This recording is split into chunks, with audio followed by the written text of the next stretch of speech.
Testing, testing, check 1, 2. We're back. We're back. Guess who's back? Back again. Guess who's back? I won't go into singing. Yeah, let's take it from there. I've just noticed my light went off up there. Look, I hope you can still see me okay though.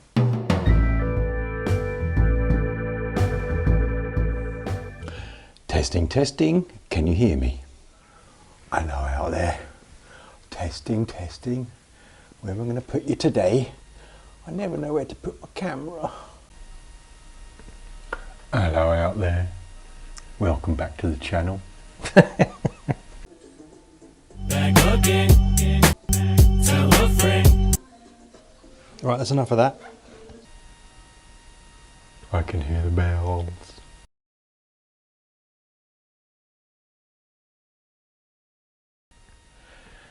So, how does the sound now?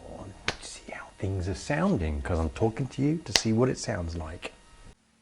Oh, the postman's arrived. Let's have a look in the box. Postman turned up today. I bought some heated grips. This is the box that's come all the way from jolly old England.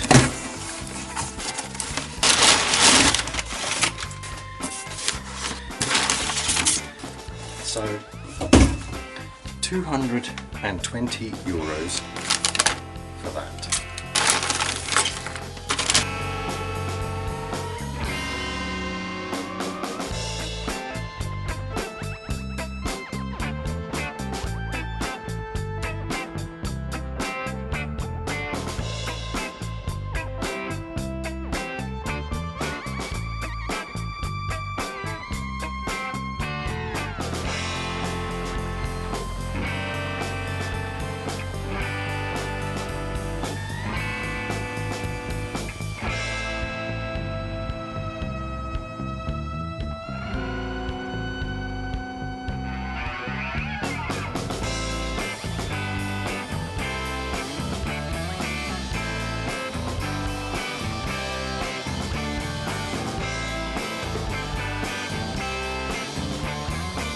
Got the receipt here, and these are the spare parts that I ordered.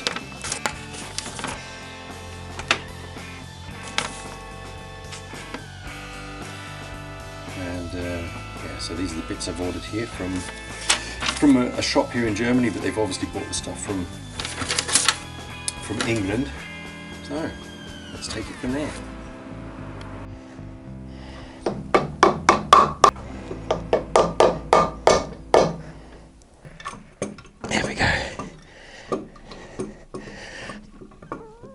How am I supposed to get this out of here? Which way does it go?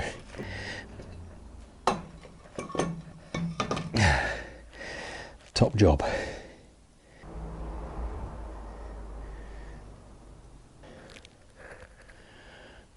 Yeah. It's completely separated. Oh, yeah. There's no way that that's going to seal. It's just completely, as you can see, disintegrates. It's bloated up here all over the place. So there have your 3 cylinders, and these cylinder sleeves have the coolant going around them. And in a lot of engines, these cylinder sleeves are fixed to the block, but they're not here. They're swimming or floating, as they like to be called. These need to be removed, resealed and fitted, but of course you can see the fluid still inside there. Once I remove them, all that fluid is going to drop into the sump. Now the fact that that fluid is still there tells me that these are actually sealed. It's a plumbing thing. What we're going to do is we're going to put it into one of the cylinders, screw it down, and then what they suggest in the internet, because that's the place of all knowledge, isn't it, that you basically turn the engine over and the piston coming up will push, once this is screwed into here and it expands, will push the sleeve out. It's a warm, sunny March German morning, and I thought it's time to do a bit more on this, because the postman arrived yesterday and brought me a load of bits. I did a bit of an unboxing. I'll just put that in now. And I've bought myself a new tool because the one I was using, the one I was trying to use to get the sleeves out, the cylinder liners, just wasn't working. I couldn't get this to expand enough inside the cylinder, but this one expands much more, so I can pop this into the liner, screw it up, and pop the liners out. That's the plan. We need to talk. I'm not really quite sure how to go about all this. And this is not going the way I wanted it to go. The plumbing tool method is you have one of these pipe expanders, you put it in, wind it down so it grips it, turn the crankcase, and this pulls the liner out with it. And this is not going the way I wanted it to go.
It wasn't actually a very good day for filming because my microphone ran out. I had lots of problems with what I was actually doing. Rocker cover is missing, and I had a lot of problem getting the timing right because now what was happening was you put the cams in, put the chain over, got your timing mark at the bottom, 2 timing marks on the cams, and then as soon as I was putting the chain tensioner in, it kept jumping over a tooth. I've got the throttle bodies on, but they're not attached to anything, they're just screwed on at the moment, because that's a pig's ear of a job, isn't it, getting to those screws down there. I was just thinking I could put this cover back on now, don't need that, finish with that. And so we're a whole lot closer to getting this engine started again. What are we doing today? Well, I need to get this put together so we can see if this engine repair has worked. When I've had a stressful week, I'm not really quite sure if I want to get in the garage or not, because when I've got things in my head, it sort of distracts me from what's going on here. But sometimes it's a little bit of therapy, isn't it, as well? Yeah, the tank is just sitting on it loosely at the moment, and it's a heavy old thing, isn't it? So I'm just thinking, when I'm thinking I can listen to the birds. So this bike's got this like mini DIN power line here. So what I've done is I've got one of these plugs, right, which plug into it.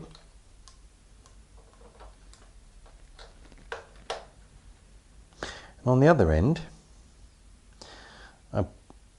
I made an adapter basically.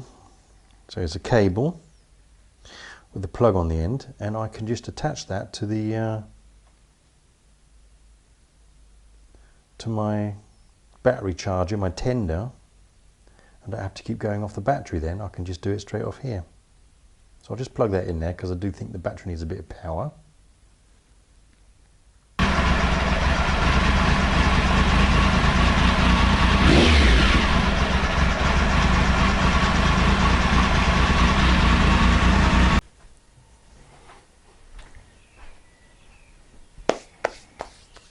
Wow, what has happened here? So, it works. Got that little bit of a dip when I blip the throttle. I'm wondering if one of you will be able to tell me what that's all about and how I can cure that. But, oh, look at this, look. Right, so I've literally just pulled it out. Right, it's just oily. Let's see what's... Right, it's a bit dark, right? But what isn't in here... First of all, it doesn't smell too gassy. And there isn't any mayonnaise, so there's no water in there whatsoever in the sump. Going to change this oil anyway, but that's what I wanted to see. Right then, people of the world out there. You know, that is so bright. I'm sure I always have problems with that.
that's all I'm going to do for today.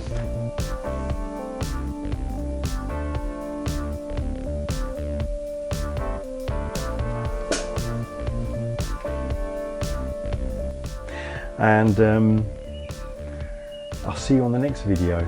So yeah, the next one will be basically starting to make it look better. It looks alright. If you like it, it looks alright. Not mine. Ciao for now. See you next time.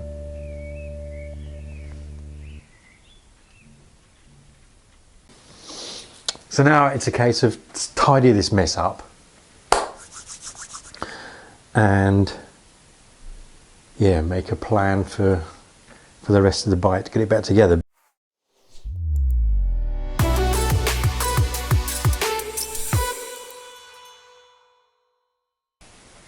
Stay safe.